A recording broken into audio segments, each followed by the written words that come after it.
Welcome to the One Year Bible, April 12. The Old Testament reading, Joshua chapter 5, verse 1 through chapter 7, verse 15. When all the Amorite kings west of the Jordan and all the Canaanite kings who lived along the Mediterranean coast heard how the Lord had dried up the Jordan River so the people of Israel could cross, they lost heart and were paralyzed with fear because of them. At that time, the Lord told Joshua, "Make flint knives and circumcise this second generation of Israelites." So Joshua made flint knives and circumcised the entire male population of Israel at Gibeath Haaraloth. Joshua had to circumcise them because all the men who were old enough to fight in battle when they left Egypt had died in the wilderness. Those who left Egypt had all been circumcised, but none of those born after the Exodus during the years in the wilderness had been circumcised. The Israelites had traveled in the wilderness for 40 years until all the men who were old enough to fight in battle when they left Egypt had died. For they had disobeyed the Lord, and the Lord vowed he would not let them enter the land he had sworn to give us, a land flowing with milk and honey. So Joshua circumcised their sons, those who had grown up to take their fathers' places, for they had not been circumcised on the way to the promised land. After all the males had been circumcised, they rested in the camp until they were healed. Then the Lord said to Joshua, "Today I have rolled away the shame of your slavery in Egypt." So that place has been called Gilgal to this day. While the Israelites were camped at Gilgal on the plains of Jericho, they celebrated Passover on the evening of the 14th day of the first month. The very next day they began to eat unleavened bread and roasted grain harvested from the land. No manna appeared on the day they first ate from the crops of the land, and it was never seen again. So from that time on, the Israelites ate from the crops of Canaan. When Joshua was near the town of Jericho, he looked up and saw a man standing in front of him with sword in hand. Joshua went up to him and demanded, "Are you friend or foe?" "Neither one," he replied. "I am the commander of the Lord's army." At this, Joshua fell with his face to the ground in reverence. "I am at your command," Joshua said. "What do you want your servant to do?" The commander of the Lord's army replied, "Take off your sandals, for the place where you are standing is holy." And Joshua did as he was told. Now the gates of Jericho were tightly shut because the people were afraid of the Israelites. No one was allowed to go out or in. But the Lord said to Joshua, "I have given you Jericho, its king, and all its strong warriors. You and your fighting men should march around the town once a day for 6 days. 7 priests will walk ahead of the ark, each carrying a ram's horn. On the 7th day you are to march around the town 7 times, with the priests blowing the horns. When you hear the priests give one long blast on the ram's horns, have all the people shout as loud as they can. Then the walls of the town will collapse, and the people can charge straight into the town." So Joshua called together the priests and said, "Take up the ark of the Lord's covenant and assign 7 priests to walk in front of it, each carrying a ram's horn." Then he gave orders to the people, "March around the town, and the armed men will lead the way in front of the ark of the Lord." After Joshua spoke to the people, the 7 priests with the ram's horns started marching in the presence of the Lord, blowing the horns as they marched.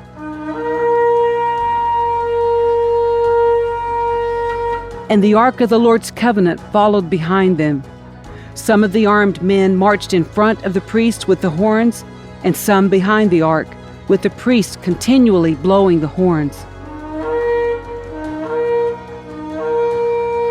"Do not shout, do not even talk. Joshua commanded. "Not a single word from any of you until I tell you to shout. Then shout." So the ark of the Lord was carried around the town once that day, and then everyone returned to spend the night in the camp. Joshua got up early the next morning, and the priests again carried the ark of the Lord. The 7 priests with the ram's horns marched in front of the ark of the Lord, blowing their horns. Again, the armed men marched both in front of the priests with the horns and behind the ark of the Lord. All this time the priests were blowing their horns. On the second day, they again marched around the town once and returned to the camp. They followed this pattern for 6 days. On the 7th day, the Israelites got up at dawn and marched around the town as they had done before, but this time they went around the town 7 times. The 7th time around, as the priests sounded the long blast on their horns, Joshua commanded the people, "Shout! For the Lord has given you the town. Jericho and everything in it must be completely destroyed as an offering to the Lord. Only Rahab the prostitute and the others in her house will be spared, for she protected our spies. Do not take any of the things set apart for destruction, or you yourselves will be completely destroyed, and you will bring trouble on the camp of Israel. Everything made from silver, gold, bronze, or iron is sacred to the Lord and must be brought into his treasury." When the people heard the sound of the ram's horns, they shouted as loud as they could. Suddenly the walls of Jericho collapsed, and the Israelites charged straight into the town and captured it.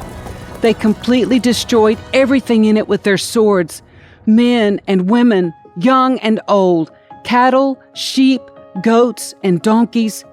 Meanwhile, Joshua said to the 2 spies, "Keep your promise. Go to the prostitute's house and bring her out, along with all her family." The men who had been spies went in and brought out Rahab, her father, mother, brothers, and all the other relatives who were with her. They moved her whole family to a safe place near the camp of Israel.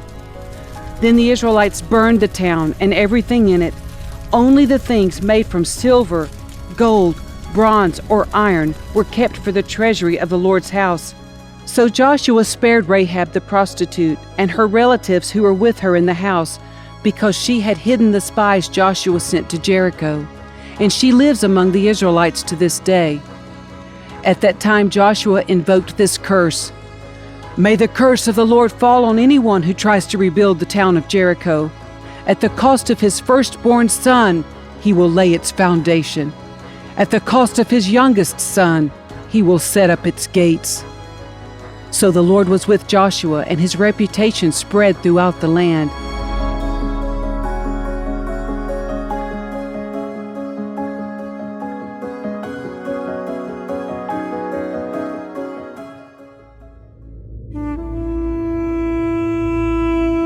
But Israel violated the instructions about the things set apart for the Lord. A man named Achan had stolen some of these dedicated things, so the Lord was angry with the Israelites. Achan was the son of Carmi, a descendant of Zimri, son of Zerah of the tribe of Judah. Joshua sent some of his men from Jericho to spy out the town of Ai, east of Bethel, near Beth Haven. When they returned, they told Joshua, "There's no need for all of us to go up there. It won't take more than 2,000 or 3,000 men to attack Ai. Since there are so few of them, don't make all our people struggle to go up there." So approximately 3,000 warriors were sent, but they were soundly defeated. The men of Ai chased the Israelites from the town gate as far as the quarries, and they killed about 36 who were retreating down the slope. The Israelites were paralyzed with fear at this turn of events, and their courage melted away. Joshua and the elders of Israel tore their clothing in dismay, threw dust on their heads, and bowed face down to the ground before the ark of the Lord until evening. Then Joshua cried out, "O sovereign Lord, why did you bring us across the Jordan River if you were going to let the Amorites kill us? If only we had been content to stay on the other side. Lord, what can I say now that Israel has fled from its enemies?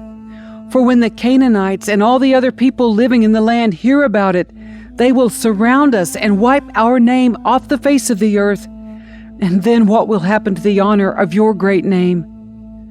But the Lord said to Joshua, "Get up. Why are you lying on your face like this? Israel has sinned and broken my covenant. They have stolen some of the things that I commanded must be set apart for me. And they have not only stolen them, but have lied about it and hidden the things among their own belongings. That is why the Israelites are running from their enemies in defeat. For now Israel itself has been set apart for destruction. I will not remain with you any longer unless you destroy the things among you that were set apart for destruction. Get up, command the people to purify themselves in preparation for tomorrow. For this is what the Lord, the God of Israel, says: Hidden among you, O Israel, are things set apart for the Lord. You will never defeat your enemies until you remove these things from among you. In the morning, you must present yourselves by tribes, and the Lord will point out the tribe to which the guilty man belongs. That tribe must come forward with its clans, and the Lord will point out the guilty clan. That clan will then come forward, and the Lord will point out the guilty family. Finally, each member of the guilty family must come forward, one by one. The one who has stolen what was set apart for destruction will himself be burned with fire, along with everything he has, for he has broken the covenant of the Lord and has done a horrible thing in Israel.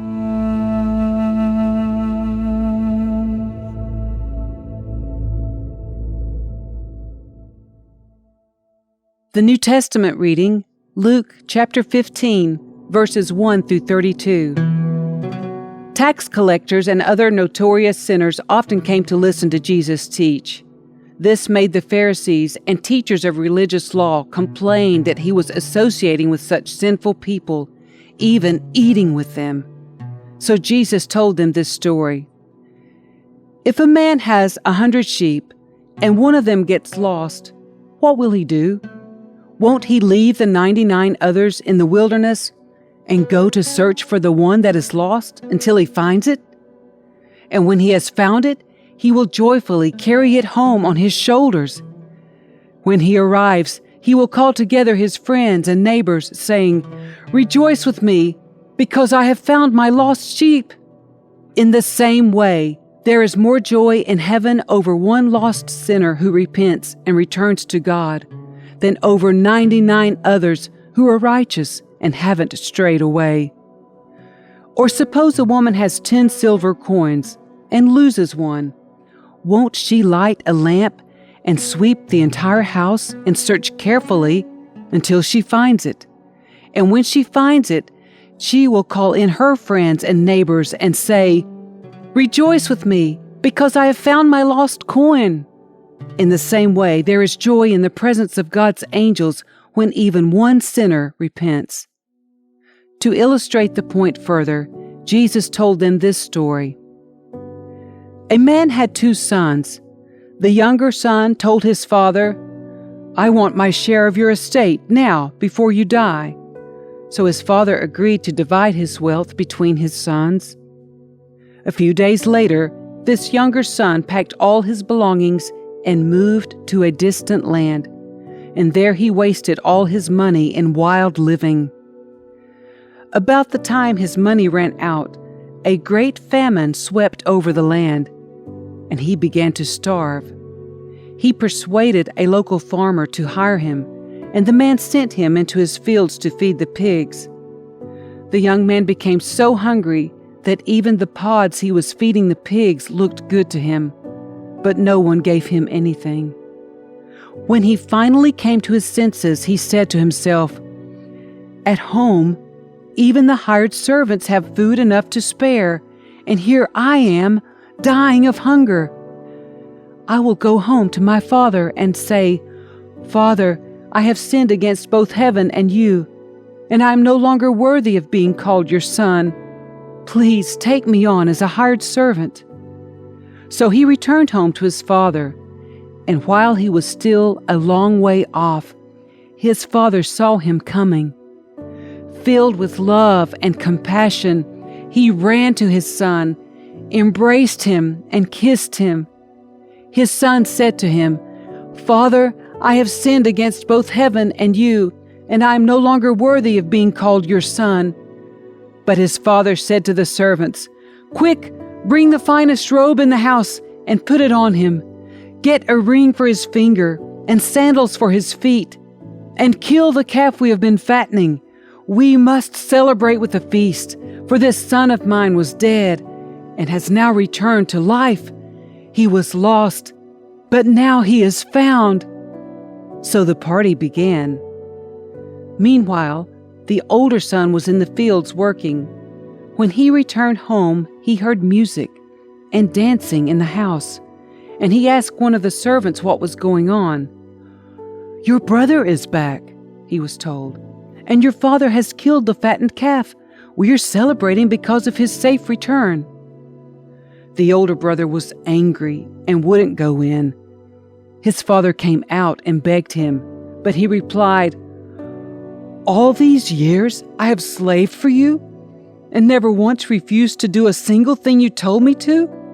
And in all that time you never gave me even one young goat for a feast with my friends. Yet when this son of yours comes back, after squandering your money on prostitutes, you celebrate by killing the fattened calf?" His father said to him, "Look, dear son, you have always stayed by me, and everything I have is yours. We had to celebrate this happy day, for your brother was dead and has come back to life. He was lost, but now he is found."